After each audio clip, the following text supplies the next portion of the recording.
Leenca Franqalloo yaa boonsaa sabaa farda qorii kottu lugaman sii qaba.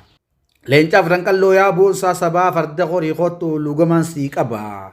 Teessoon teessan taatus dirree dhawaa bakka iyyurraa seenaan maqaa keessan dhawaa. Feetus Arsii Baalee, feetus Shaggarii fi Shawaa, feetus Wallaggaa, feetus Iluu Abbaa Booraa fi Jimma. Dandeettii keessanii akkaan hedduu cimaa. Hojii keessaniif hedduu galatooma. Hojii keessaniif kun lama gan hedduu galatooma. Oduu gaariidha, oduu dansaa, hedduudha sirbee walaloodhaas barreessaa. Hedduudha sirbee walaloodhaas barreessaa. Harargee balloo, ilfinyii qalloo, numa gumaachite ilma ishee Bikrii Sabaloo. Xiqqoon faasee dhaadeedhaa dheessaa, mee ijarraa naa hambisaa, mee ijarraa naa hambisaa. Oolmee aartii hedduudha nuu oole, oolmee aartiidhaa hedduudha nuu oole. Ilmi afran qalloo tokkichi oole, oolmee aartiidhaa bareedduu nuu oole, ilmi afran qalloo tokkichi oole.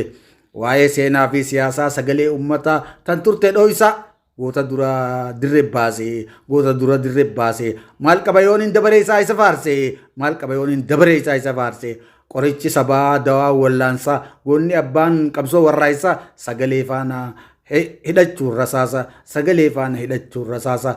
Dubbachaa ture tokko tokkoon baasaa, darbachaa ture ittis dhukaasaa. Tiiseen aadaa duudhaa safuu hawaasaa, tiiseen aadaa duudhaa safuu hawaasaa. Hangafni keenya kaleessaa, hangafni keenya kaleessaa. Artistiin dhugaa wallisaa afaan Oromoo reediyoo cabsaa. Kan fashaleesse isaa, kan fashaleesse isaa. Magdishoo irraa oduu ittiin dubbisaa. Yeroo jalqabaatiif turan gaazexeessaa, yeroo jalqabaatiif turan gaazexeessaa.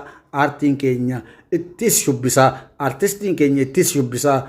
Waa'illi sooressaa buttaarri pheelootu, waa'illi sooressaa buttaarri pheelootu warra darbatu saada qotu, warra darbatu saada qotu. Maal goota ifin himu, maal goota ifin himu ifin dubbatu. Mataa isaattu bar dhaabbata, dafaa godhaaf bakka mul'ata. Shantamirraa dhaloonni waa barata.